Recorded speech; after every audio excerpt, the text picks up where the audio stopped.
Welcome to The Ride with Chevy and Nasty. Host Randy Chevrier and Sheldon Napastia guide you through great stories that spark great conversations. Two really big guys talking a big game. The boys are locked in and ready to go. Welcome to The Ride.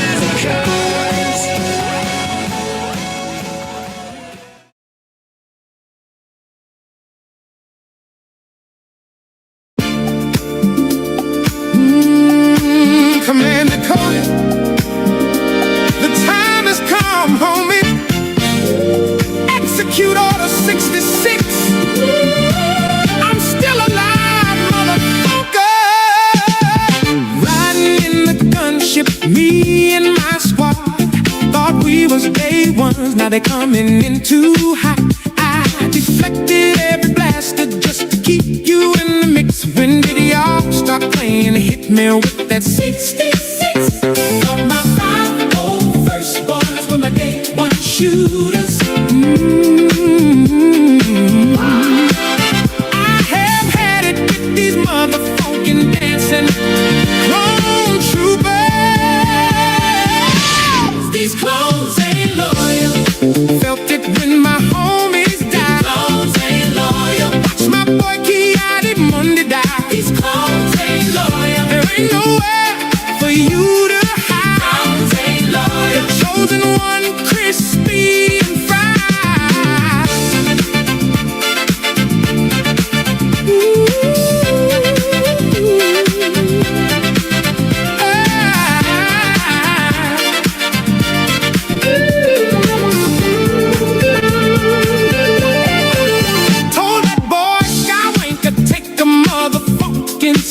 Now he marching in the temple with the 501st Fleet. I was slapping on the bass, just getting ready to record. He told me, I think this chancellor is a motherfucking Sith Lord. But my 501st boys were my day one shooters. Ooh. I have had it with these motherfucking dancing clone troopers. These clones ain't loyal. He's too dangerous to be left alive. These clones ain't loyal. Watch my boy Kiadi Monday die. These clones ain't loyal. Stepping on my Jedi pride. These clones ain't loyal. Motherfucking Jedi homicide.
If WTF.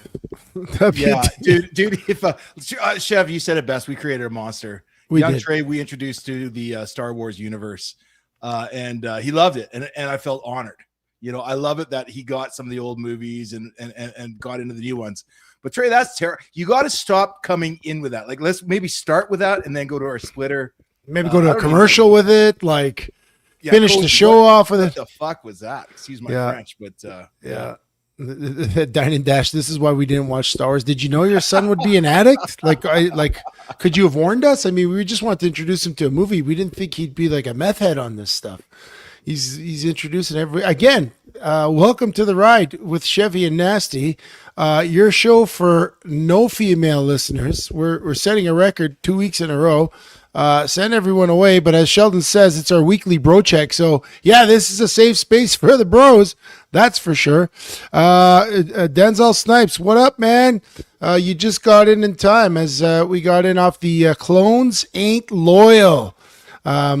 Yeah, welcome to the ride. Again, thanks to Performance Freight Management, We Drone Real Estate Media, and YYC Business every week, bringing us to your living rooms, your headphones, your bedrooms, and then in the morning to anywhere you get your podcasts. Love being here each week and love just shooting it. Some days we're a bit more prescribed. Some days we're not. Today was one of those days where I got back to town pretty rushed, pretty busy weekend from Thursday on. And I know, Sheldon, you had a busy weekend because I called you and you were working on, I believe it was Saturday, you were at a couple of shoots. Yeah, it went for, you know what? And it's sort of a bit of a sore point. You never complain when things are busy and you have to step in or whatever. But speaking of bro check, I'm going to give this one a shout out. I don't know if you remember last week, we talked about, I was supposed to be in Bamfield, British Columbia, a little resort town on the west coast of the island. And there you go. Hi from Bamfield. So I'm stuck here in Calgary, but my boys, Cozy, Glenn, and Warren are all off there in Bamfield having a terrific time right now. I'm sure they've gone fishing already, amongst other things, but I saw the picture. Yeah. Everyone looks good. They look like they're just missing their buddy Nasty over there. That looks like a nice place too. Yeah, it hurt my heart a little bit, but boys, I'm glad you're having a good time, and you got another day or two out there. So enjoy, guys. You're not missing much here in Saskatchewan and Calgary right now for sure. So enjoy. Well, speaking of traveling, so. As I mentioned, I just got back into town. I have a cousin in town with her family, and they're going to be touring a bit of Alberta, a bit of BC. They wanted to see the prairies, and kind of a family trip they were taking this summer. And I knew we were going to meet today. And then after lunch, I was like, hey, what do you guys got planned for tonight? And they're like, well, and I figured they had a pretty full itinerary. Like we had plans for lunch, and, I thought maybe they'd have some stuff. And they're like, well, our night's pretty open. And I said, well, geez, why don't you come to my house and we'll plan a little visit? I said, I got to get back in time for the show, but I mean, we do a pretty good job of putting things together. But as I was touring them around Calgary and showing them a few things, I thought, man, wouldn't that be a good topic for a show? Like, Sheldon, last second, someone says, hey, I'm in town. You got a couple of hours to kill. And you're like, hey, what the heck? Let's go see a few things. Let me show you a little bit of Calgary hospitality. What are a few of the things that you're going to do? And I'll tell you what I did with my cousins. We started at Nick's, because there's always got to be good food. And for me, Nick's is the first restaurant that I ever went to in Calgary. When I came to Calgary and I met Tom Higgins back in Calgary for the first time in 2005, that's the restaurant he brought me to. So, and Nick's has been sort of a staple for my family for 20 years that I've been here, which I can't believe I'm saying that, but it's about 20 years that I've been frequenting Nick's, whether either going to the restaurant, ordering their pizza. We've done our show from Nick's when we were on the Fan 960. So Nick's is a part of the fabric of my life. So I want to share that with them. And then, I brought them to Calgary Tower.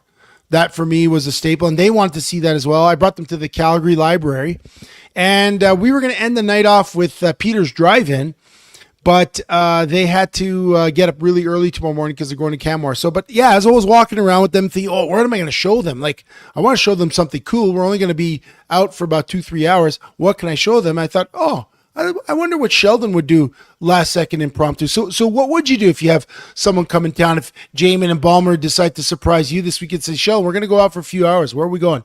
Besides your home, because I know you prefer hosting at home. Well, hold on. Okay. Don't just write it off like that. With enough preparation, I don't know how much I have. Do I have 3 hours prep, 12 hours prep a day? But you nailed it with Nick's. It all starts with the food.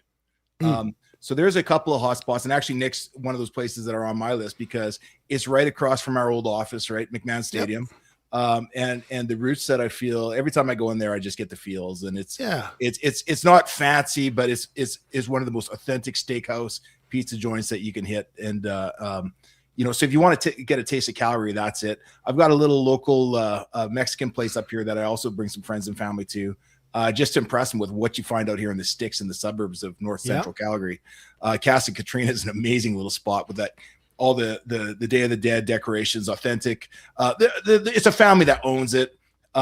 They're speaking Spanish in the kitchen. They've got it well decorated, and the recipes are authentic. So from food standpoint, if I took him out for dinner, I'd go there. If I'd really bring him home, I'd have to throw in the barbecue. I just made some banh mi's last night. I'd probably just like do up something special, because we actually are quite blessed. Like, we've got an amazing backyard. Because if you're talking about 4 or 5 hours, there's not a lot of time to do anything, right? You can't go out to Kananaskis. Yeah, no, you're not leaving the town. You're not going to go walk around a park. What would you show them in Calgary? Like, for me, we chose the tower. We chose the tower because that's perfect. Signature, and the library. But I see Rob Evans says Scotsman's Hill. Scotsman's Hill's beautiful. Like, you could see all the old Calgary skyline, the Saddle Dome. You can point out the Stampede. Like, you could really kind of landmark Calgary for a visitor. I thought that was good. You know what I'd love to do there? You know what would be awesome there? Sorry to cut you off. No, go ahead. If at Scotsman's Hill, if they had like an actual setup with like fire tables, or have a little campfire or something there, so you could actually, because it's beautiful, but you walk, you park, you walk, and you sit on a bench. There's nothing really to do there that I remember anyway. It'd be nice. Jamin. What's it? Crack Max. Yeah. Jamin. But no, I love that. Actually, the Calgary Tower is a good call, because you can do that in 2-3 hours. It's an experience, right? It's an event. It's an experience. Yeah. Have you ever been into the Calgary Library? No, I haven't. Man, that is a fantastic piece of modern architecture, modern art, design. I mean, they have so many services there too. Like, well, obviously they got books, but there's conference centers. There's. So what you guys do there? Like, you take them to the library, you just walk around and say, "Hey, look at our library." Honestly, Sheldon, just to walk around the library, just the architecture, the way it's laid out, it's a pretty cool building. Like, it's pretty fantastic.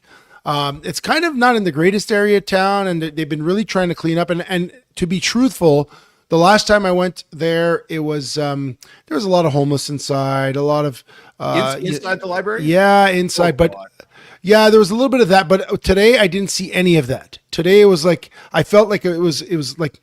I brought people there before, and a few times it's like, okay, we can't go to that corner. There's someone sleeping there, and you could tell that it was someone that was unhoused, or maybe someone. So you kind of avoid, and that's kind of how it was being there in the past. But today, did you just get unhoused? Yeah, that's one of the terms you could use for the homeless, unhoused. But Jamin says, did they have books with pictures asking for a friend? They actually do. I have the greatest story about that Calgary Library. I'm not going to tell it today, but we're going to tell that one time. I think I told you about the book that I found one time that I actually looked for. I don't remember, so I'm not going to tell you now. I'm going to spoil. Here's another one that I'm go ahead. Bring up though. So last weekend, my oldest son had a couple of buddies from Grand Prairie come into town. Some friends from DeWinton came up, so we had a house full of teenagers. They ended up going down to the to COP, and they made the luge runs. Right, you can get not golf carts, go-karts. Oh, the street luge. Yeah, the street luge. Yeah. And actually, my youngest son, they're all like, "Oh, don't!" And he's a big dude. Like, "Oh, don't use brakes. How much speed can you get?" He wiped out twice. Hit the embankment. Rash. And he got thrown right out of the cart. Oh my gosh. Yeah. See, that would be a great one. Like, see, and that's the thing. Like, because I did Calgary too, right? Like, it's like, we've got the luge tracks. Yes, our facilities aren't great for training athletes anymore, but if you can send the kids down there and give them that experience, that's pretty freaking cool in my book. Well, I think that's I didn't even think about that. Like, and Calgary has so much within the city limits. Like, if you're a nature person, right? You got Nose Hill Park, you got Fish Creek Park, which is beautiful. In fact, last week I was for work. I had to go down to this. You've probably been down there. It's called Deer River, and it's attached to the Fish Creek Provincial Park. And there's a point called Mallard Point. And if you go to Mallard Point, I believe it's Mallard Point. It's part of the provincial park system. Beautiful facilities right along the Bull River. Like, you could literally, from a walking path, probably do fly fishing if you're into that sort of thing. And it felt like you're not even in the city. It's basically on the west side of the Bull River, across from Mackenzie Town.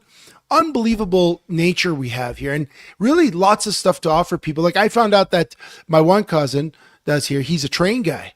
I'm like, well, geez, like, when you're back in Calgary from your trip around, you should go to Heritage Park, right around the big locomotive. Now, I'm not a train guy, but I think some people would find that cool. So there's so much to offer. But yeah, in a like I said, I didn't think I was going to tour them. I defaulted to, let's go downtown. We actually walked through the firefighter memorial. I was able to give him a little bit of perspective on that. We did the Calgary Tower, of course, and then the library. That took us all of about 2 hours. And like I said, I think you have to end every visit with a newcomer to Calgary with a Peter's Drive-In, I think. But today, because they had to leave early and they're going back to their Airbnb, they couldn't. But Sylvie, Dan, Rebecca, Tamara, and Edward, we had a great time. In fact, poor young Edward, French-Canadian guy from Drummondville, my little cousin's boyfriend, he goes to the Calgary Tower, and they have so Edward is deathly afraid of flights. Like he couldn't even take the heights. He could and flights. So he couldn't take the window seat here. So now we're up in the Calgary Tower, and they have the transparent floor. I don't know if you've been there, but they have the floor where you could stand and look down to. He couldn't like it was. Because for me, I have no fear of that, right? I'm just trust in engineering and science. I'm a pilot. I got my pilot. And Glenn Bowman out there in Banfield might be able to attest to this. I have no problem at heights looking out. Looking down throws me off. So you couldn't do it? Could you go on the glass floor and do it? I could do it, but I'd be like sweating and I'd be like holding on to something. Oh, that was this guy. I couldn't believe it because I was like, holy crap. Like he was genuinely terrified, like a dog trying to go in the water and you're trying to push it. Like he was like, no, not having it for the family picture. Yeah. We finally got him on the glass floor, but he could not look down. Like when he looked down, he jumped off. Again, I've never seen that reaction before, but yeah, we have some sights and sounds and lots of things. I didn't realize that actually when you're up there, and we'll get to the poem in a second, but the CN Tower is about 3 times larger than our Calgary Tower, which also was struck by lightning yesterday.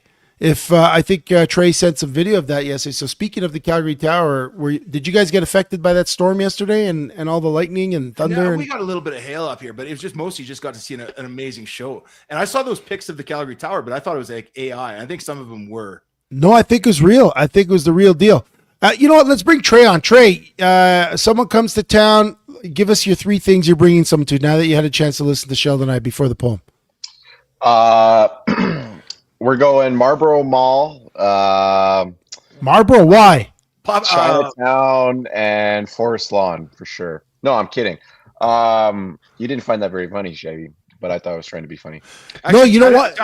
Okay, so I would take them. There's some great little sushi shops and okay, but you know why Marlboro Mall threw me off is because my cousin said that a bunch of people have been giving her suggestions as to what to go to, and someone said the Walmart down by Marlboro Mall. That's where you go to die, Amanda. Why? Yeah, at least that she thinks I'm funny. Thank you, Amanda. No, and that's why I thought. But then I was like, is there something there that I'm missing? Because I've been to Marlboro Mall. They got a Jollibee's. Calgary's first Jollibee's, I think, was opened. They got a Red Lobster there too, which they don't have. And an Olive Garden. Don't forget the Olive Garden. Been to that Red Lobster, but yeah. So where would you take them, Trey?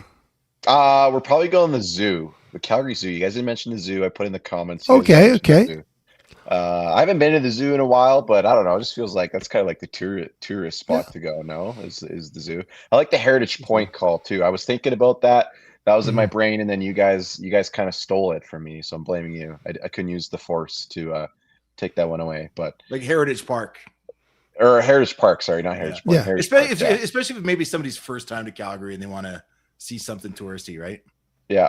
And then I don't know. I was kind of thinking like there's some nice rivers like that, and the bridge, like the Peace. Is it the Peace? Yeah, Bridge? Peace Bridge is under construction right now, so there's a lot of construction on there because of the water barrier. So that was one of the suggestions too. Yeah, that's not a bad spot. And then I guess like you can always go out to the mountains too. Like, do you kind of count Kananaskis is kind of in the area too? There's if you got enough time, you got if you got enough time. But we had about 4 hours, so we said in town. I don't mind the Nose Hill Park and the Broadcast Hill. Those are some cool spots too. Yeah, I don't know. You could really go anywhere. There's places in Northwest. There's the airport too. And you know what? If Northeast and the South got a lot of stuff too. So. I'll tell you one other thing. If I wasn't coming back home to do the show and they weren't leaving in the morning, I would have ended off the night. Probably for me, there's a couple of little trendy like towns or parts of town where people go to. I would have probably ended off my night in Kensington and we would have gone maybe for some happy hour at Blanco at 10 p.m. What is it? The Hayden Block has a half price meet. So you go from Blanco for happy hour, then you go for half price meet. Maybe you end up at the Kensington pub, which was one of the coolest pubs in town. No, Kensington pub. Side Street is Kensington. It looks actually like an old pub in Dublin. It's on the other side of it's just around the corner. Yeah. So lots of stuff to do. Rob Evans says Moose Mountain for a view of the city. I don't even know what Moose Mountain is. I don't know where that is. Does that make me I don't know where that is. There was always a spot where I parked at Sate. It was like the outdoor parking. That was like a kilometer walk from the school. And at night, you were like right there downtown, like here's Riley's Park, kind of. So you're kind of on top of the city, and you could see the skyline and the mountains. And usually there was some stars in the moon. So that was or Crescent Heights. Crescent Heights, a good spot, where the memorial stairs are. So lots of good spots. I picked the 3 that came to mind right away. I feel like I might have failed because there's some other cool little niche spots, but with 4 hours and a show looming, I couldn't think too quick. I just said, let's drive downtown, and we drove down and had a good time. They'll be back on Saturday, so maybe we'll go to Kensington on Saturday for some happy hour drinks and tacos at Blanco. Bring it to my house. I'll get the barbecue going. Maybe we'll do that. But to keep the good times rolling and keep the trains on schedule, as Sheldon likes to say, I think it's time to hit some 300-pound poetry. Let's hit it, Trey. And now, 300-pound poetry with Chevy and Nasty. We are the 300-pound poets. We spin 300-pound tales. When laying on the beach, we look like 300-pound whales. If you go to LSU, you need not use the number 5 because Jayden Daniels and his entourage think he was the greatest player alive. He feels disrespected. He feels disrespected because his number is not retired. Just because he was great at one point, the act is not required. Now, Connor McDavid is the first player in the 99. And who got the snub? Hamilton beat the Riders because of some nifty Trey Ford scrambles, and because one of his feats, our Trey's power rankings, are in shambles. It's the ride on the web. This is our weekly session. We don't think it's scientific. It's more like our artistic expression. Yeah, clunk. Clunk, dunk, headbutt. Yeah, you know what? It's great. I love Sheldon. You say it's a bro check. We had a lot of new listeners last week. I got to tell you, and I want to thank everyone that tunes in each week. We had a lot of new people that tuned into the show. We had some folks that were out of town just listening in. And for those of you that are here tonight, please make sure you spread the word to like and subscribe to Chevy and Nasty on Facebook, YouTube, Spotify, Apple Podcasts, wherever you listen to us, on the socials. And we're also part of the Sideline Sports Network, which is great. Some great shows on there you can check out if you can't get enough of us each week. We only show up once a week on your Monday nights, but lots of great content out there. And if you like us, you're going to like them. And building the community. And I got some great feedback on the show last week. And again, thanks to you guys for listening.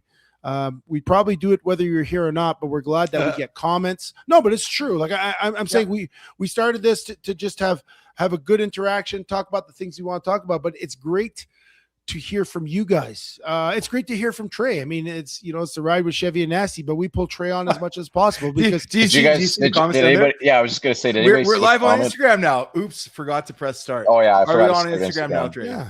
Yes, we are.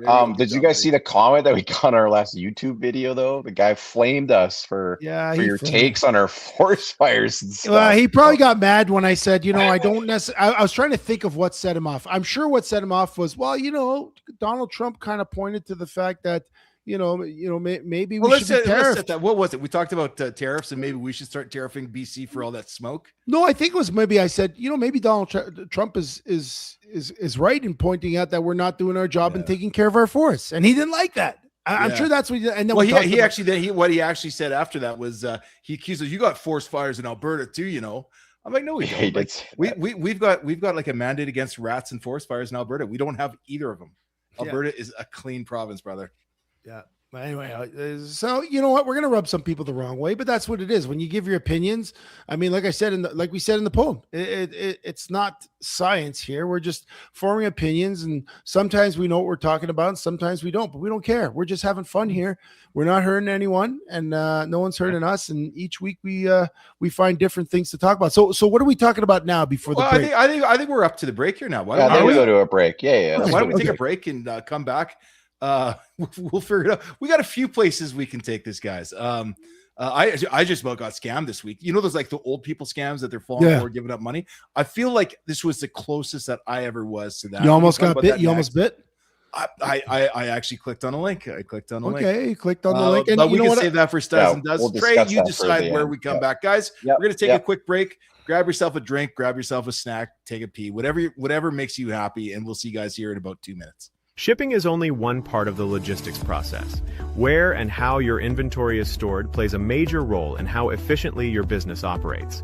At PFM Freight, we provide secure, fully managed warehousing solutions that connect directly with our transportation network, allowing your goods to move smoothly from storage to delivery without delays. Our facilities are operated with the same precision and oversight we apply to every shipment, giving you confidence that your inventory is organized, protected, and ready when it's needed. By keeping your warehousing and distribution under one provider, you eliminate communication gaps and create a more streamlined, reliable supply chain. Visit pfmfreight.com to learn how our warehousing solutions can support your business.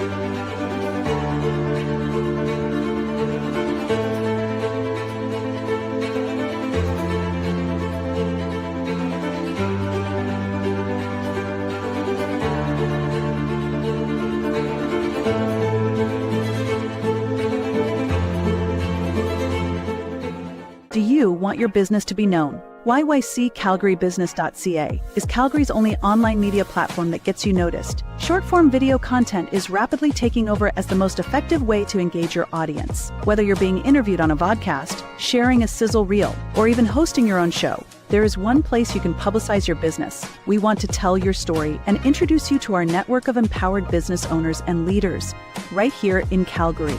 Isn't it time you took your digital game to 11? Call us or email us now.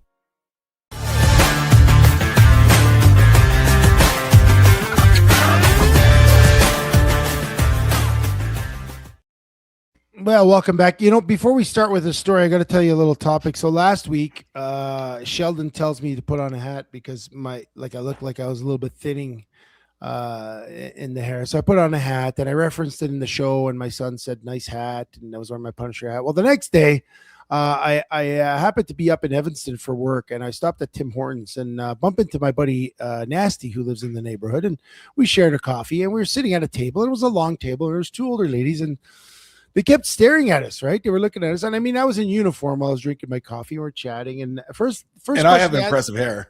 Yeah. Well, first question they asked is if we were brothers. They were trying to figure out if we were brothers. And I thought, oh, okay, we look like we could be brothers. We're similarly sized. Sheldon's a little bit larger than I am, but, you know, we look kind of same. Taller. I'm taller. Yeah, you're taller. I'm larger. Like, big guy, larger. And then she made the hair comment. She's like, she looked at me. She's like, and the hair, like, what's that's is that a style? Is that like, what are you doing with your hair? Is that a style? I never felt more shamed in my life for my hair in the last week and a half. And then there was another comment, and someone else said something about a comment the other day. Yeah, I was at the pool yesterday with my kids, and so someone said, "Oh, I tried to shake my hair," and they're like, "Well, there's nothing for you to shake." And then my son's girlfriend said, "Oh, it's just strands." I was like, oh, come on. I was like, man, I'm getting it. I'm going to Turkey like tomorrow. You might have Turkey. Yeah. I'm on the hair treatment. Your hair looks good, man. My hair looks already better now than it did like 3 or 4 months ago when I started. I was pretty bald too. No, you know what? I remarked today, you got to wait, take your hat off for a second. You had a good haircut. Well, it's kind of everywhere. Yeah, no, but it still looks good. But you got hair, dude. I'd keep that thing off. What are they doing for you? I'm on some laser treatment. I have one next Monday actually, where they like laser your hair and your hairline, and it makes it regrow. Wow. And then I have like some prescription of minoxidil and finasteride, and then there's like some vitamins I have to take, and I got a shampoo and conditioner.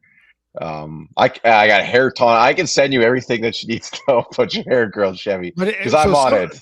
But some of it is most of it's prescription, right? I know the finasteride is a prescription because someone actually told me about that. That's a generic version of Propecia, right?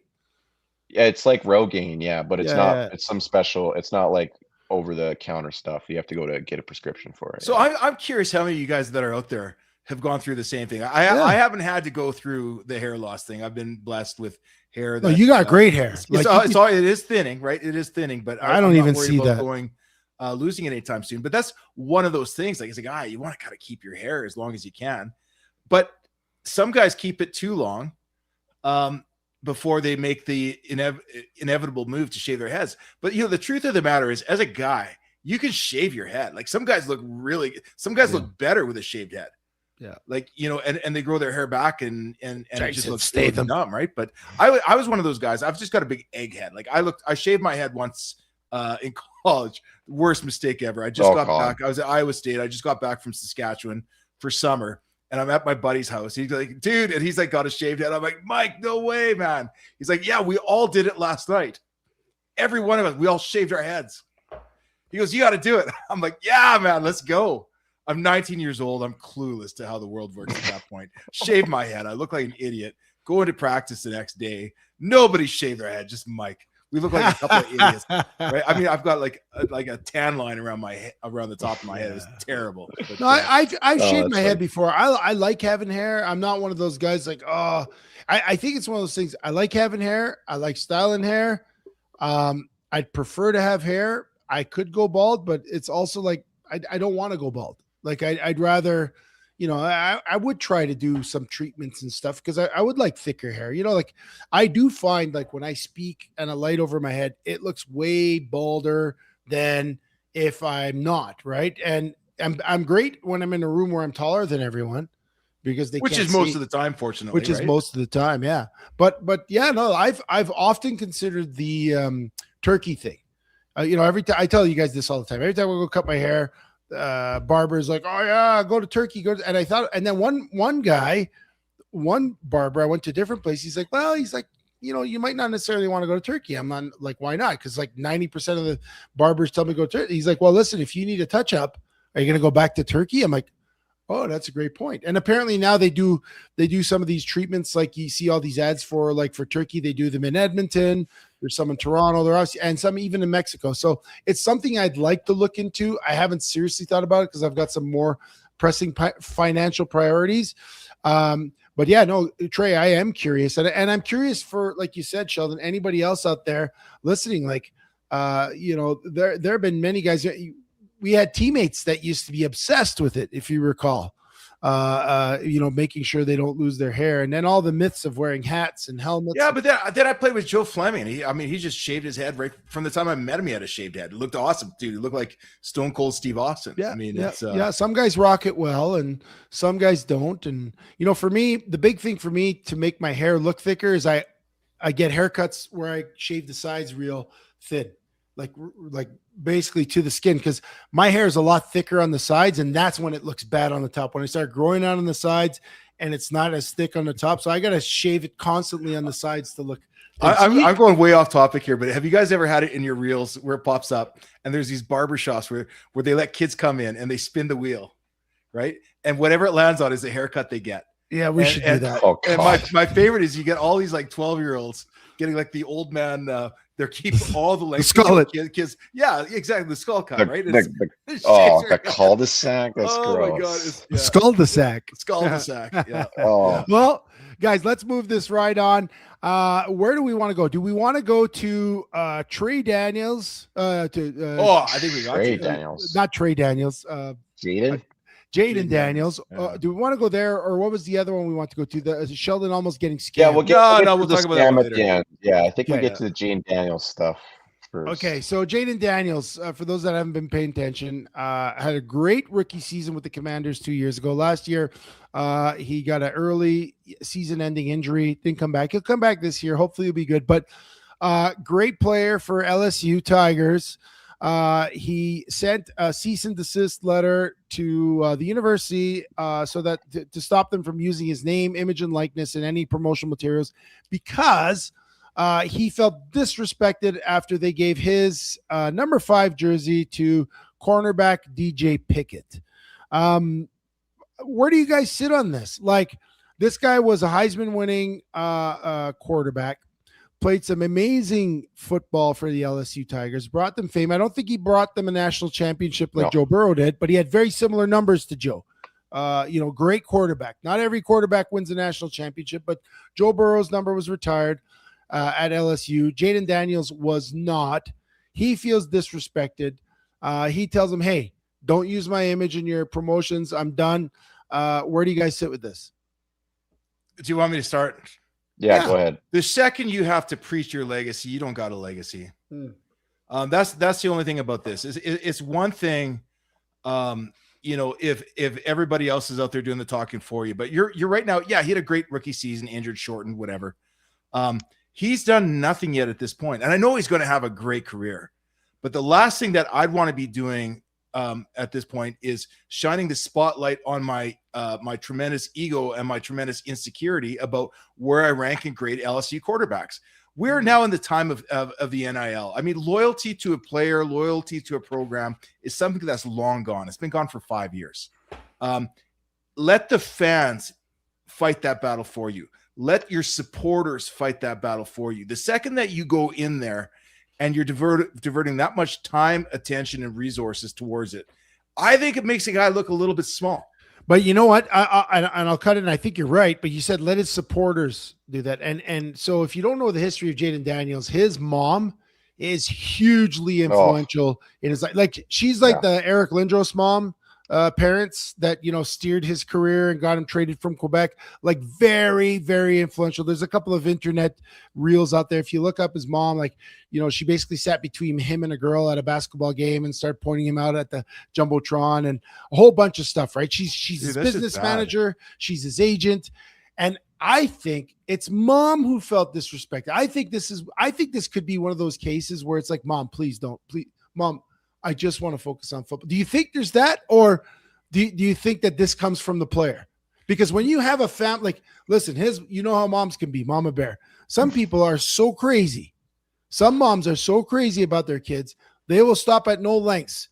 And for me, this reeks of maybe. There's also a lot of great moms that are out there. Yeah, I'm gonna throw this one to Trey then, like, because I haven't been following this Twitter feed. I saw this, of course. I love the memes. Trey's firing them off. There, 5 guys swishing to 4 guys in respect for Jayden Daniels. So what do we have? What do you have in terms of memes? Lead singer of Maroon 5, Adam Levy, he changing the name of the band to Maroon. That's the right thing to do. Yeah. We'll give high fours on the show. We'll give each other high fours. High fours. There you go. So here's the thing. You know that there's official statements coming out from his camp. Dr. Fauci, he's no longer going to plead the fifth.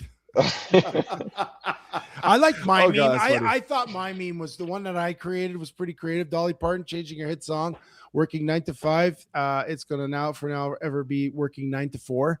9 to 4. I like that. Yeah, that was good. Yeah, I don't know. Trey, what do you're probably got more your finger on the pulse of this one.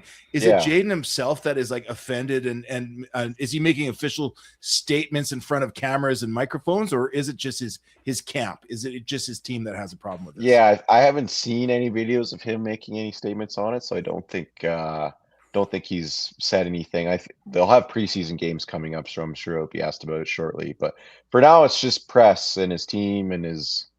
I don't know. It sounds like this might be a mom thing, and I don't want to slap it on the wall and say it's a slam dunk that it's his mom. But Jay Daniels, like, what a likable guy. We see him in the press conferences every week. He doesn't seem like a cocky D-bag.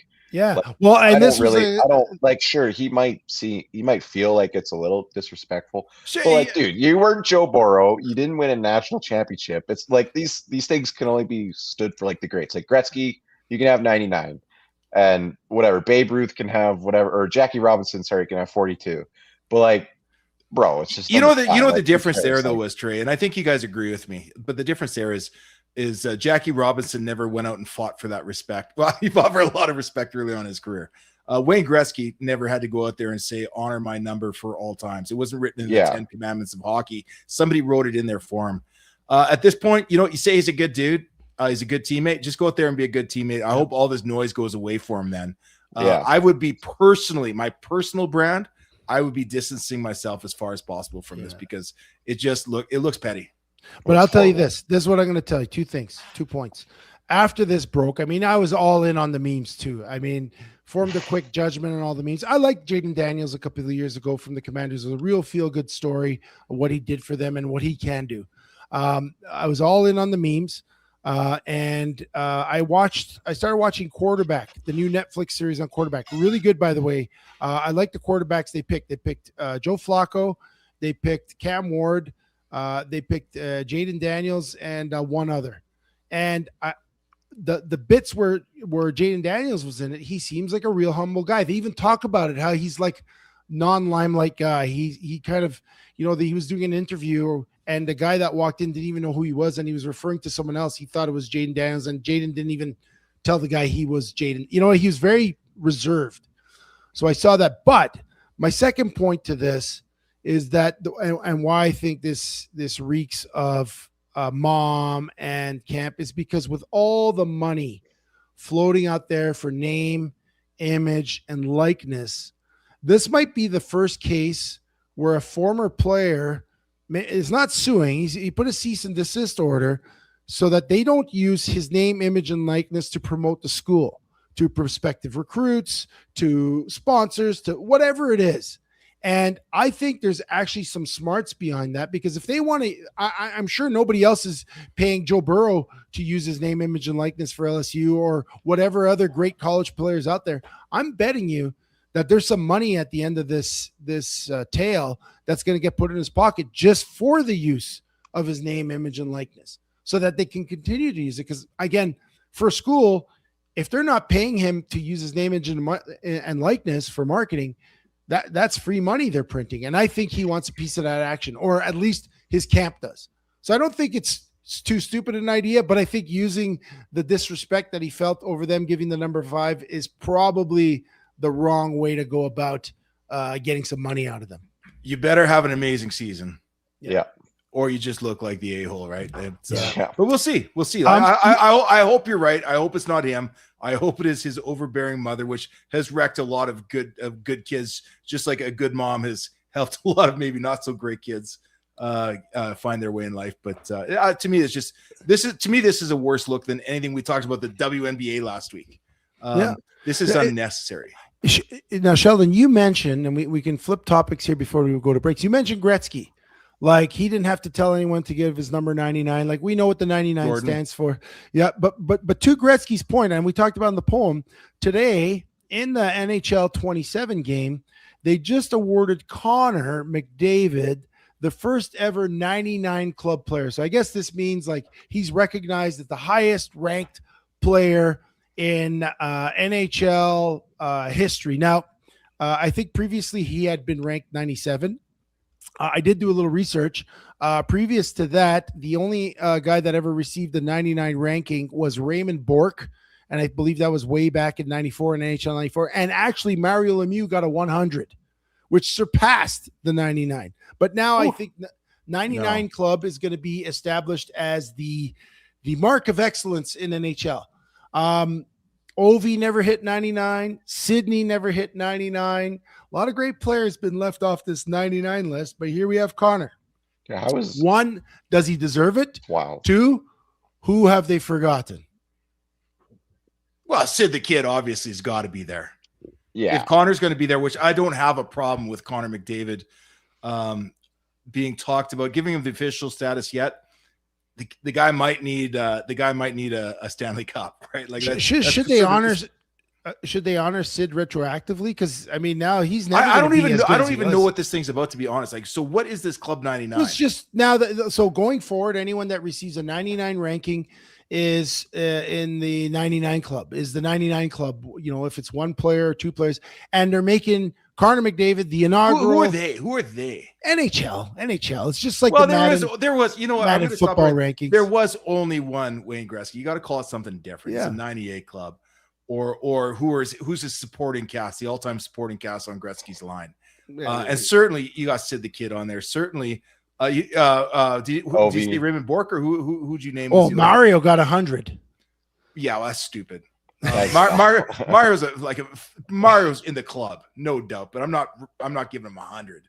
If that I could think of I could think of a few guys that probably should be, but what I'm surprised by is that it took them this long to put McDavid as a 99. Like, he's been clearly the best player in the league for I'd agree. 8 years now. I need to see this list. Is there an actual list that's out there that we're actually talking about here? Like, yeah, it's on EA Sports. So EA I don't know Sports, if it's out. NHL. It's coming out NHL 27. Connor McDavid in the 99 club. And the sports, I guess the periphery of sports, like the games, the memorabilia, it's very big business. I don't know if you guys saw the other day, but Macklin Celebrini rookie card. Oh, yeah. Someone picked that card out of a pack of Upper Deck 2020, 24, 25 Young Guns Series 1, I think it is. I'm not even a card collector, but picked it out, held on to it for a bit, was offered $900,000 for it, I think it was. Yeah. Said no, and then went to auction and sold for $1.25 million. Was it one or was it two? I thought it was 2.2. Something like that. I was at that 2.2 million. I was at the Max the other day, and at the, they have the little basket at the front. They have like the half price chocolates, and they had a basket of like trading cards. And I saw packs of Upper Deck. I wanted to buy them all until the guy told me they were $12 each. But imagine you're the guy that buys a $12 pack of cards, and you pull a Macklin Celebrini and you sell it for one. Can you imagine? Like, I feel like I'm in the wrong business now. Like, I should buy all the packs of 25, 26 Young Guns, and hopefully the next Macklin Celebrini emerges this year, and I could become rich. Like, what are we doing, guys? I feel like we should have trained a little harder in the offseason, Chevy, but yeah, what the heck? I think I have like 7 binders, full of hockey cards and football cards, like CFL cards from like 1990 to like 95 underneath my bed. I wonder if any of them are worth anything. I'm sure some of them are like dads. Like, there might be like a rookie Lemieux in there that might be worth something. I have no idea. Yeah, well, Rob Evans says it all circles back into gambling in some way. And I guess if you're into it for that, I got some buddies. You know what they do? They go do the parade of garage sales on the weekends, and they'll drive around Calgary like early in the morning. They'll go hit the garage sales first things. Sometimes it's some little old lady that's clearing out, ready to move in the home, and she's selling all her kids' stuff and all stuff that's been in her basement for years and years. And you'd be surprised. Like, my buddy will come back and tell me stories of some, and yeah, he'll get binders of hockey cards that might have been in, and of all those cards, there might be 7 or 8 of them that are worth quite a bit of money, and it pays the $45 collection that he bought probably off 30, 40 times, and he'll go sell them on eBay. They sell the stuff on eBay. Sometimes they'll sell clothes on consignment. And there's a business to be had, but it takes time to do that stuff. Are you guys a seller guy? Like, do you guys do the Kijiji thing? Like, I'd rather throw something away than sell it on Kijiji, to be honest, or give it away. I have a hard time doing the sell game. Like, I don't know. Are you guys? I'm in on that with the golf clubs, but that's like the marketplace. And the value of those, right? Like, you kind of know. Oh, yeah. Like if I want a golf club, I'm going to ask Trey to get me a set. If I want a drone, I'm going to ask Sheldon. If you guys want, I don't know, paninis. I don't know. I don't even know what food. I don't even know what I'm good at. Yeah, to put it this way, I don't chase deals like that. I put, if my wife says we put it on Facebook Marketplace, it goes on Facebook Marketplace. It's actually my kids that are great at do most of the selling and marketing for us on that stuff. But so I guess the answer is yeah, we do use it. Do I wish I could go out there and look for finds and turn around and have the adrenaline of finding like a $5,000, a $10,000 card? Dude, I used to watch Storage Wars back in the day. I love the concept. I don't have the time. Yeah, same. So I'd rather watch it and talk about people that are doing it, but it intrigues me for sure. It intrigues me. I just don't have the time to do it. But I do love saving money, and whenever I have junk to get rid of, I go on Kijiji. I list it under free stuff. I put it on in the back, and oftentimes it's gone before I return home from an errand. Dude, like, I get my AI. I was talking about loving deals. I get my AI to scour every Thursday when the new coupons come out, looking for good deals on strip loins, tenderloins. A T-bone steaks is the big one that I'm looking for because I grew up loving T-bone steaks, and one, you can almost never find them, and when you do, they're like $80 a kilogram. Sheldon, you got to download the Flip app. Download Flip. Flip is the app you want. It's an app. It's called Flip. You type in T-bone steaks, and it'll give you. I think I've done it. I think they jack up the price before they discount it. No. It's all the coupons and flyers. It just tells you, and then you go buy it at the store. You can't buy it off the app. It just has all the coupons and flyers. I don't know how the Flip app. Okay, dude, I'll download that tomorrow between shoots for sure. Well, guys, listen, let's take a break. Let's come back because whether we get deals or not, you could still get scammed. And Sheldon's going to tell us a story about how he potentially got scammed. So let's take a break. Let's have a pee, and let's come back, wrap this thing up right here on The Ride. Shipping is only one part of the logistics process. Where and how your inventory is stored plays a major role in how efficiently your business operates. At PFM Freight, we provide secure, fully managed warehousing solutions that connect directly with our transportation network, allowing your goods to move smoothly from storage to delivery without delays. Our facilities are operated with the same precision and oversight we apply to every shipment, giving you confidence that your inventory is organized, protected, and ready when it's needed.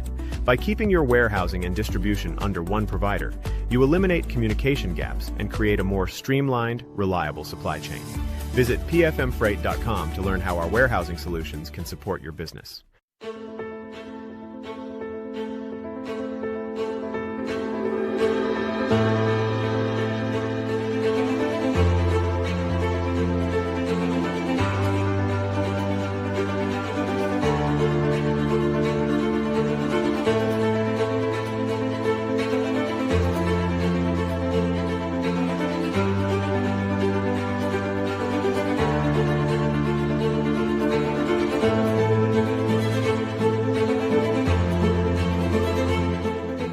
Do you want your business to be known? YYCCalgaryBusiness.ca is Calgary's only online media platform that gets you noticed. Short-form video content is rapidly taking over as the most effective way to engage your audience. Whether you're being interviewed on a vodcast, sharing a sizzle reel, or even hosting your own show, there is one place you can publicize your business. We want to tell your story and introduce you to our network of empowered business owners and leaders right here in Calgary. Isn't it time you took your digital game to 11? Call us or email us now.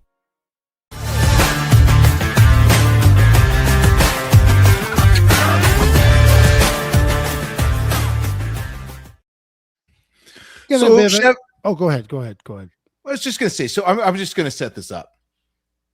You remember with the advent of email, and within a few years, you used to start getting those Nigerian prince scams on the email, or women from very attractive women from other countries reaching out to you and forming relationships online. Yeah. And it was always ridiculous, right? Like you know the emails that you got from the Nigerian prince. It was bad English. They misspelt the name of their country, let alone your country. Yep. And it was so incredibly hard to believe that they would even try this. You thought that they're unsophisticated scammers. Yeah. As it turns out, as the years go on, that was actually their MO. So these guys would actually purposely put out bad emails like this because they didn't want to waste their time going after your normal intelligent person that knows that you're not, 15th in line for the kingship of Kenya or whatever the case may be, or however those scams worked. But they would purposely make it so that the only people that would respond to it were those that were maybe desperate, a little bit less intelligent, not critical thinking, caught him just in that spot where, oh my God, this might be my chance to get me out of that bind.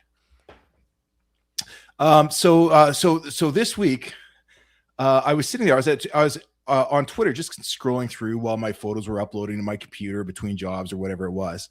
And all of a sudden in the comments of one of the things I was checking out came this CBC Marketplace post. Somebody says, you got to check this. You think this was bad, you got to check this out. Because I'm always looking for scams and reasons. I see those all the time. Yeah, I've seen those on Twitter, right? Yeah, Twitter. I jumped into one and I didn't see the sponsored link above it because I was into my doom scroll already at this point, right? I jumped in there and there's this article about I think it was CBC Marketplace, maybe CTV in the Marketplace. Yes.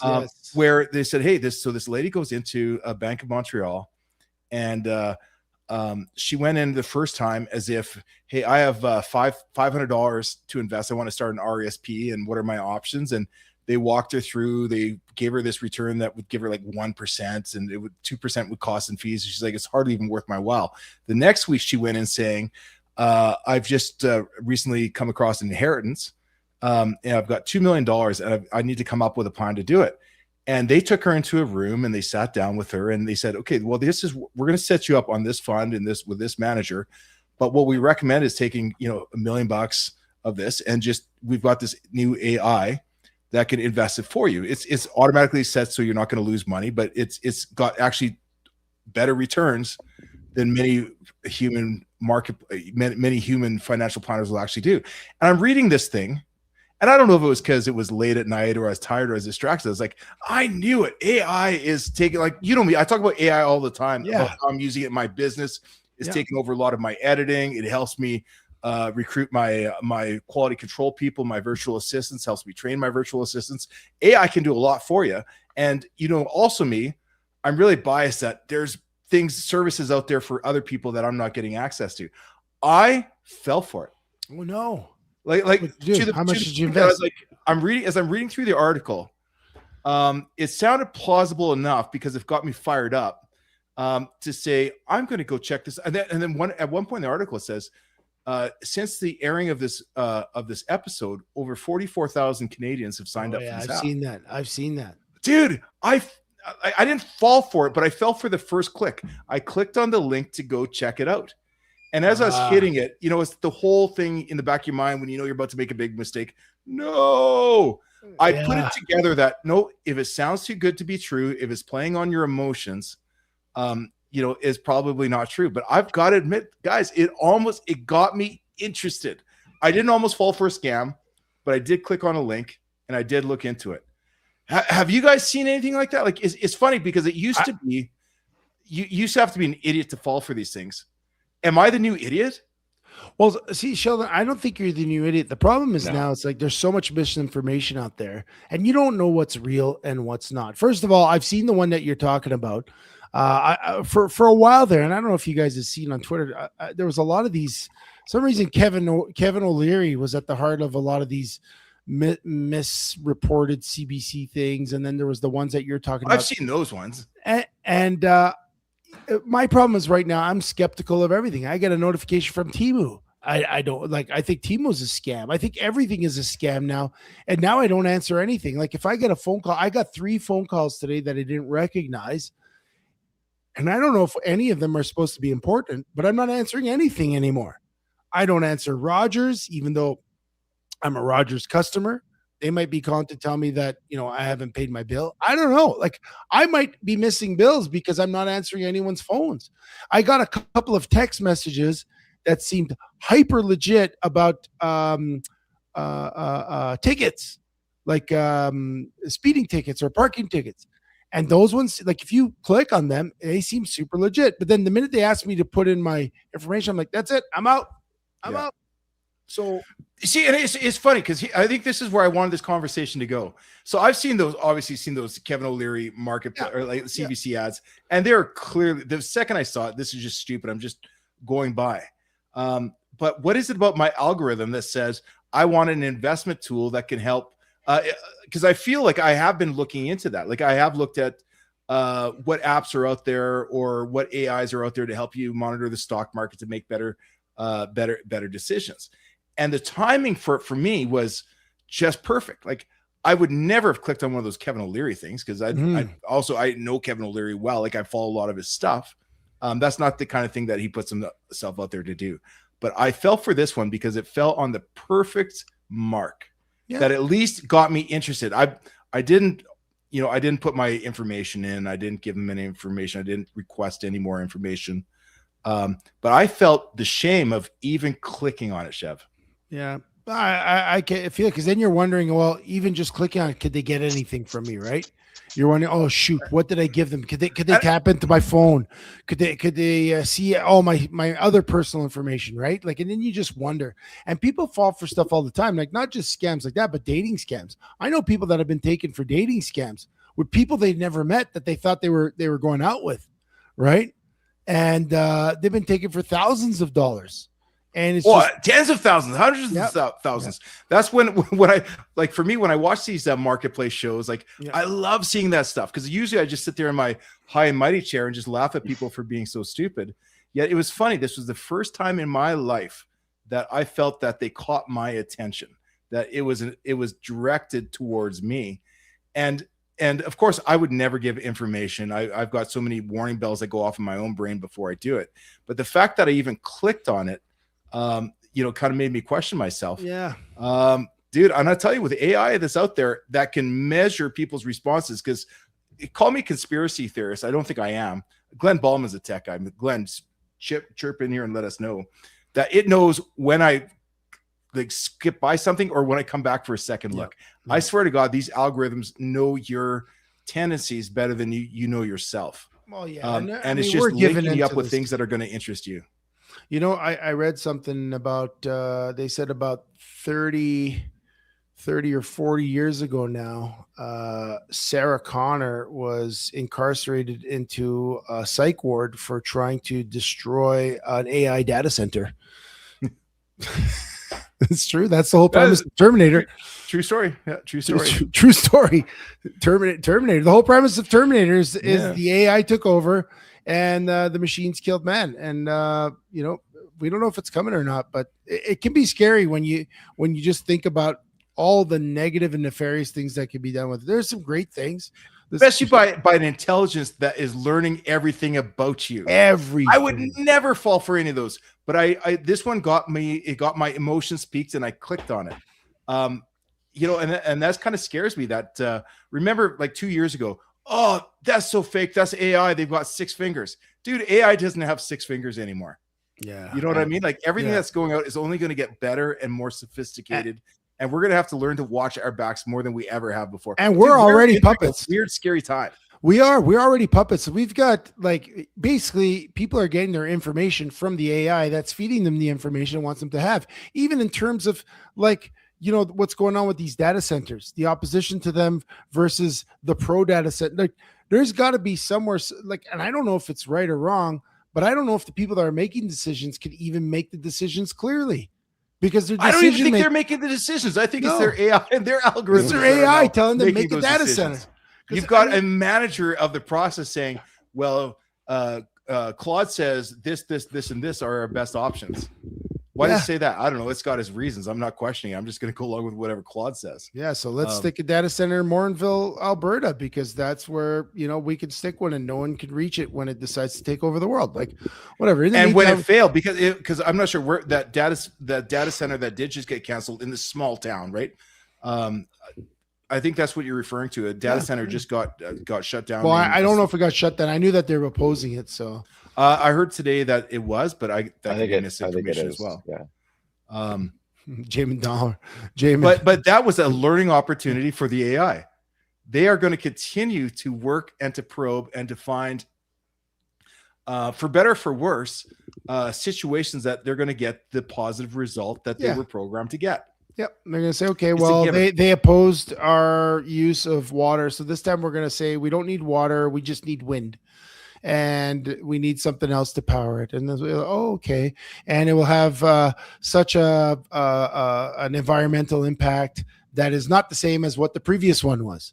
And then people will be like, okay, let's have it in our cities. And then there'll be like big fences, and then we can't shut them down when they start making robots that kill everyone. Trey, have you seen Terminator? I've not. No. Okay. You finish Marvel, finish Star Wars. If you haven't already. Next, we're going on Terminator. Dude, that is some life lessons. Yeah. Speaking of Marvel and Star Wars, this weekend was the D23 Expo. That's where Disney releases a lot of its future stuff coming out. For the geek in me, a lot of cool stuff going on. You see Frozen 3, Zootopia 3. Great pull on that, Trey, by the way. I didn't expect that. Live action Rapunzel, Star Wars Starfighter, starring Canadian Ryan Gosling, and then, of course, Avengers Doomsday. And of note there, Disney released the must-see movies in anticipation of Doomsday. So they made it simple for you. They said, instead of going back and doing what Trey's doing, which is watching the entire Marvel universe, which will take a long time, they've put out the essential movies. And part of that is the X-Men, X1 and X2, and they omitted a lot of movies, which, sadly in that list, there's a lot of great movies omitted. But if you really want the abridged version, Trey, you can follow that list that I texted you, and it's pretty good. It's a pretty good list. And of the other things they've released, a couple of video games, Star Wars stuff, but yeah, I'm just excited for that Doomsday. And oh yeah, of note, I got to say this again. You know how excited I was when Hugh Jackman reprised his role as Wolverine, Deadpool, and Wolverine. Well, this Sunday or Saturday morning, Hugh Jackman puts out an Instagram post, basically like Ryan Reynolds is holding him hostage behind the camera, and basically asking that they put him in the Deadpool or in the Doomsday movie. So it looks like now they're very creative marketing as they move it forward. Deadpool and Wolverine will be in that Doomsday movie as well, which is kind of cool. It's kind of cool. That's pretty sick. Yeah. It's pretty sick because at San Diego Comic-Con, Ryan Reynolds dressed up as Deadpool, went through the crowd for about 2 hours, signing autographs, taking pictures, and then he shows up at the cast reveal for the Doomsday asking why Deadpool's not in the movie. So it's kind of, I think they're slowly dropping the breadcrumbs on this one as we get closer to December 18th, I believe it is. So cool news there. Lots going on in the geek world. I can't believe how many superheroes it's going to take down Dr. Doom. We're like 40 now. Oh yeah, it's a lot. He's one of the greatest villains in the. You think Thanos was bad? 40v1. You haven't even seen Thanos yet. You don't even know what Thanos is all about. So you're still you're still young in your journey. Also of note today is the release of my favorite superhero from when I was a kid, besides the Punisher, who is my favorite, is Lanterns on HBO. I was always a fan of the Green Lantern growing up. Hal Jordan, the one on the right there, and then John Stewart, the one on the left, both very popular in the 80s and 90s. Green Lantern, Golden Age hero, old Justice League guy, has a power ring. He could do anything he wants with the ring. He can make anything he wants with it as long as he uses willpower to create it. And pretty cool hero. They say that this show is doing pretty good. The early reviews are good. It's more like a true crime type of show, like a murder mystery type thing. Like, what's that? It's probably AI that told him to do it that way because that's where you're going to get the most interest. Did you guys ever see that show, True Detective, where every season they take two like bigger name Hollywood stars, and it's kind of like a mini series. I think one year was it Matthew McConaughey and so like it's really highly touted show. I think it was an HBO show, True Detective, and this is kind of it with the superhero kind of vibe to it. So I'm looking forward to watching that one. I got some people watching. So that's what's going on in the geek news. Anything else going on, Trey? We got some studs and duds? Yeah, I mean, if we want to quickly do some studs and duds, I have a couple for us. We didn't talk any football this week either, some CFL, so I don't know if you guys want to get. Well, we mentioned it in the poem, your power rankings. Studs and duds. Let's see your power rankings. We'll see if you're stud or dud. Studs and duds. Trey's power rankings. Let's see where Saskatchewan falls to. Yeah. Oh, Saskatchewan has fallen. Third. Just one though. I mean, we had them at 2 last week, and we'll start with Montreal, number 1. Yeah, they had a bye this week, but they didn't lose, so that's good. They can stay at 1. And then Edmonton, they smoked Toronto. They had like 5 interceptions. Rankin's gonna beat the scrimmage yards record if he keeps it up at this rate. So they're clearly number 2. That's what I'm watching for. That's Rankin to me is like the story of the story of the decade for the CFL.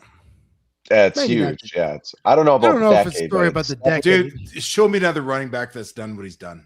Yeah, he's doing well, but I think the story of the decade will still be what Nathan Rourke does over the 10 years, because he had a good. We'll see about that, but we'll see about that. We'll see. But what we'll see about is if the Riders can get their season back together. They play BC this week. That was a tough loss to the Ticats, though. Trey, nobody cares about your power rankings. Okay, this is what we care about.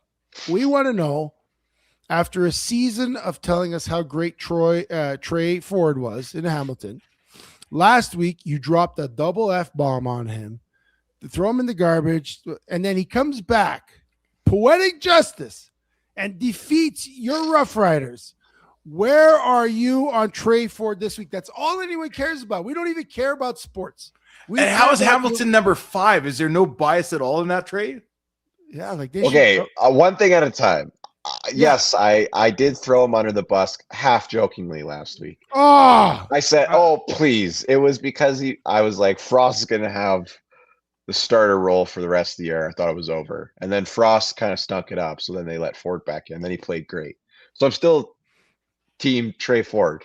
I think they should just keep playing him and stop benching him every time he throws a pick. Like, you guys are like, oh, quarterbacks never develop in the CFL. Well, yeah, because you give any opportunity to any quarterback in the league. The second they make a mistake, it's like, well, better pull him for Frosty. If you Frosty the can't start, Snowman. If you can't start, then you got to pull. Please. There's a trade. There's only one question. There's no bias here at all. There's no bias. No. I love Trey Ford. I'll tell you what. Here's what I saw from him going into the season. From the time that he had to start a game, he looked like he didn't know the playbook. He didn't know, like, he knew what was expected of him. He looked lost on the field. And after 2 or 3 starts, whatever he got, I felt like, okay, Trey, you're done. I'll tell you what, Trey coming in as your second half quarterback, he was amazing. Trey, let me ask you this. How do you take Trey Ford's second half, not expected to play, come in with no pressure and execute the way that he did, and now get him to do it next week versus whoever they're playing? Toronto. I don't know. Does he have the ability to step in and start playing? Yeah, he's already beat Toronto this year. Just do it again. I don't know. I think Trey's having a fine season still. Like, they lost to Montreal, which they weren't supposed to win anyways. And then they missed like a 40-yard field goal at the end of the game last week, or like 2 weeks ago. So and he's got a win in there, and now he's got another win. So he's 2-2, 2 tough losses, but we keep rolling. Hamilton's good. They're in a fine spot. They're probably still going to finish second in the East. They're probably going to host a playoff game. So Trey Ford's got no pressure on him. You just got to keep playing him. Just keep playing him. 1 pick isn't the end of the world here. So just keep playing him and let him develop into the quarterback that he should be by the end. I've got them at number 8 myself, but I hope you're right. I truly hope you're right. Yeah, I don't have them that low. I have BC 4, big win against the Stamps. Trey at 5. Ticats on a big win. They're moving up from 8. I put Winnipeg at 6 over Calgary. Calgary's got to pull it together. I don't know what we're doing here. We really needed them to get a win against a good team. That was bad. And then Toronto at 8. I don't know. I had them at 5, and then a bad loss. I don't know. You can flip any of these final 3-4 teams except Ottawa. They're horrible. They're 0-9. Well, I think the only thing we can agree on in your power rankings is the number 1 and the number 9. Everything is a mix in the middle. I think your power rankings. I think number 2. Yeah, number 2. 1, 2, 3. You got. Yeah, number then 9. Everything else. Then everything else sucks. Yeah, Jamin says Trey reminds me of Andrew Buckley, wouldn't win in the flag league. And speaking of the flag league, hold on, Jamin, hold on 1 sec. I think Andrew Buckley did play in the flag league. Did he not? He said didn't win in the flag league. Yeah, he said he wouldn't win in the flag league, but I think Andrew Buckley actually played in the flag league. So we can keep going. But Jamin, I'm interested to hear your take, because I think he actually did play in the Calgary. We beat him. I think I played Andrew Buckley in the Calgary Flag League, and we beat him. Well, fair enough. But speaking of the Flag League, let's throw some props out to Team Canada, both men's and women's teams, for qualifying for the LA Olympics. And former Calgary Stampeder, a little buddy of mine, co-coach with the Mavericks, Nick Stats, on that team, going to LA. So that's pretty cool. Well, are they going, or is the CFL and NFL Canadian players going? Nah, they're gonna go. I don't think so. NFL's not gonna go. Like, all these guys will win gold medals, like Mahomes and Allen and. Do you think they're gonna go? Chase and Jefferson. Do you think they're gonna go? I don't know if they're gonna go. I'm saying, like, it'd be horrible for these players that actually. It's a different game. Yeah, is like asking a professional badminton player to go and win pickleball. Like, is that different going from NFL to flag league? Like, there's some bumps of the game. Yeah, there's a bump. As Sheldon said, there's a lot of bumps along. You can't just plug in. It's not like what they do with hockey, and you just plug a guy in the World Championships, and every time a guy gets eliminated from the Stanley Cup playoffs, you grab another one. It's not the same. I don't think they could do it. I think if a guy wants to go for a gold medal, he's going to have to commit with some level of loss to his team. And I don't think NFL teams, they'll encourage it. So Jamie says, I don't know if you saw that. I threw stats, a touchdown pass in the league here as well. Yeah, but what James is failing to mention is he was playing defensive back for the opposing team, and he picked Jamin off and ran it in for a touchdown. But technically, yeah, you threw that ball and he did score. So well done, Jamin. Yeah, no, I don't know if I believe you guys. Like, is it? You're saying that like the best football players in the league, like say Team America, like they're going to get smoked by like look at the shape of the field, the size of the field, the number of guys you have. They play flag football for the Pro Bowl now, and they score like 70 points a game. They haven't played Team Canada or Team USA. Yeah, but it's the best athletes in the world playing basically the same game. So let's take the best NBA players in the world and have them play 11-on-11 basketball, right? Because that's what it is, right? It's a totally different game. Yes, you dribble a ball and yes, you shoot at a hoop, but you make the field different dimensions and you add a ton of players, you take away a ton of players. It is a different game. Now, but the only thing they take away is the 5 offensive. Yeah, but if you look at what a quarterback's trained to do, a quarterback is trained to do this. Come up to the line, look at the safety, watch the cornerbacks, linebackers, try to figure out what the coverage is. And then throughout the cadence, you try to get a feel for it. As you take the snap, you're making a read. Based off of that read, you're looking almost blindly to your 1, 2, 3. They are not running around playing backyard football. It is like, yeah. It's like so like, are mechanics. you saying like Josh Allen can't read a flag football defense? I'm saying it's written in a different language that he's playing right now. Yes, he could do it. But if they just threw them in, a team that's been training for it all this time, that understands all the nuances of motion, of the rules, like you take a look at what's going on with the double quarterback philosophies. Well, let's just like that. And Sheldon, you make a great point, and Trey, just to maybe to kind of give you a different perspective on it. It's the same reason why so many quarterbacks coming up from the States, we're just talking about quarterbacks, fail in the CFL because the game is completely different. You had an extra player, you had some different nuances with the motion, the wider field, and all of a sudden they have 2 weeks to prepare and train, maybe 4 weeks because they were with the team a little bit before training camp, whatever it is, but it doesn't translate. And I'm not saying it won't for a lot of these guys, but I don't think they're willing to put in the work. Otherwise, like, where's the Johnny Manziels? Where's all the guys that are not playing in the NFL that maybe could still be playing? Where are they on Team USA? Like, Canada's got the best players playing in the CFL. And then the next, maybe not the next best guys, but the guys that tried out. I know a lot of guys tried out for Team Canada flag. I'm sure it's not the same type of, I'm sure the guys that aren't playing in the NFL necessarily tried out for Team USA flag, but where are those guys? Because, yeah, maybe those guys like a Johnny Manziel and whoever else is not in football right now. I don't know which quarterbacks aren't playing in the NFL right now that have talent. And I said badminton to pickleball, but I think tennis to pickleball is a fair comparison. Yeah, would it not be? Yeah, balls like your best tennis players in the world are not necessarily going to be. Yeah, but your best pickleball players in the world, they're the best washed tennis players, though. Are they? Are they? Yes, the best pickleball players of the world are the best washed tennis players. That sounds like a made up stat. So we're going to give you the X on that one. That sounds like AI. Next, you got one more for us? Yeah, one more. What do we got? Sure. Nasty. You brought this up today, and Sheldon didn't even really know that the Rock. Chevy brought it up. The Rock and Under Armour, they've split after 10 years, and you left a couple of interesting questions in the chat. Like, the Rock was still your man crush. Is he still this cool? Like, I don't know. Do you have some thoughts on this, Chevy? You wanted to share? Well, listen.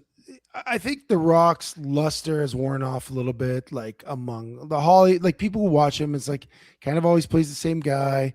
After he did that Black Adam movie, things kind of fell apart. He was really trying to self-promote. And I mean, that's what he does, right? I still think he's great.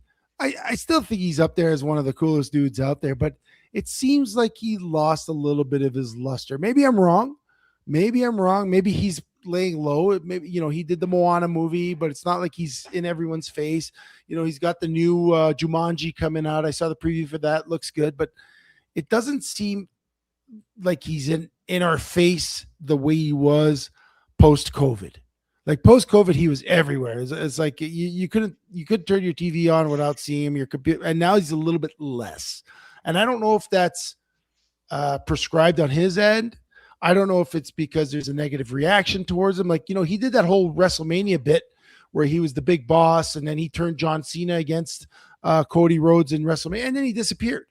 Yeah, haven't seen him since. And and then he did like that Black Adam movie a few years before where he was going to turn around the DC universe, but then they hired James Gunn and they fired him. They said that we're not going to use you anymore. Like, has he lost that luster? I don't know. For me, I still love him. I mean, I think, he's done what everybody would love to do is, play in the CFL and they do something really cool. And he does some really awesome stuff, but I don't know. Like, I don't know where he sits with me. Like, he's not, I don't like adore him the way I did a few years ago. He's not like my man crush, but I still think he's pretty cool. I got 3 things to say about that. Yeah.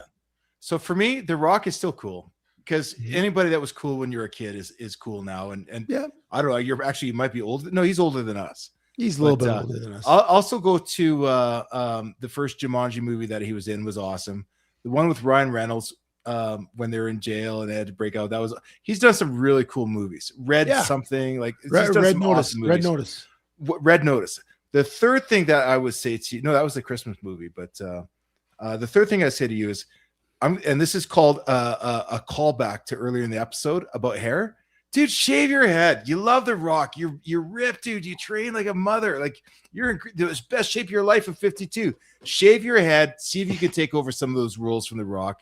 Oh, he's talking to me.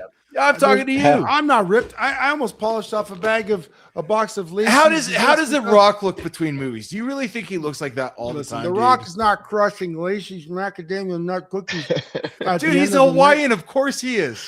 That's why he only comes out with a good movie every couple of years. Guys, I'm going to tell you, I never bought these before. I bought these because I knew I had company today coming for coffee. I'm going to tell you guys, go to Costco. Go to the bakery section. These are desserts on us. Lacey's macadamia and the milk chocolate, guys. It's stupid how good. Let's see the box. Let's see the box. It's a plastic box. Look at the box. There's not many left. My guests did not eat all those cookies. Your guests ate them all. Yeah. No, your guests ate them all. They're good with coffee, man. I love coffee and a dessert. But there's no coffee here right now. I just love a dessert.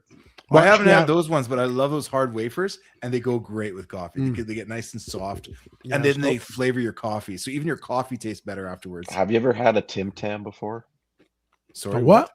A Tim Tam? No, I'm not going to have a Tim Tam. Oh, you guys. Dude, that sounds gross. No, they're so good. They're like a little chocolate wafer thing, but they have like caramel in the wafer inside of them. So you bite like one corner off and then you flip and bite the other corner off, and then you're supposed to drink like your coffee through it, and it gets like all the caramel and the wafer and the chocolate flavors. Sounds like they're so good. It's like Australian. I'm surprised that you guys I've never had them. They're like an exotic sort of thing for us. But they're delicious. They're kind of very similar, I'm sure. I got to get rid of this box of Lacey's, and there's only 2 ways I can do it: eat them all or throw them out. I'm not sure which one's going to happen, but we'll see by tomorrow morning. All right, boys. Good show. Considering we didn't know what we're talking about coming into this stuff, it's been a bit of a crazy week like that, but I enjoyed it. And guys, appreciate all you guys that have been listening along as well. Love the comments. Again, Glenn, Warren, Cozy, I'm sorry I missed you guys out there on the island tonight. I hope you're eating lots of salmon and drinking lots of good red wine. And I miss you guys. The rest of you guys, love you all. We would not do this show. We could not do this show if you guys weren't joining us every night. It'd be a pretty boring phone call between the 3 of us anyway. But we love you all. We miss you. Thanks for joining us. And we'll see you back here next week at this time. Same night, same station, right here on the